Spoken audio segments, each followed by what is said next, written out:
আসসালামু আলাইকুম। শীতকালীন সবজি হিসেবে আমি আজকে পুঁই শাক রোপণ করব, তার জন্য মাটি রেডি করছি আর কিছু জৈব সার হিসেবে গোবর দিচ্ছি।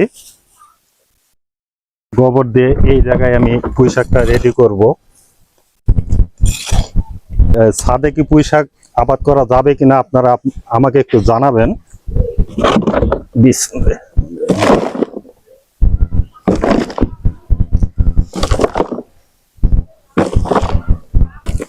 আমি অনেকটা মাটি নিয়েছি, এখানে নিয়ে পুঁই শাকের বিচিগুলো এটার উপর দিব।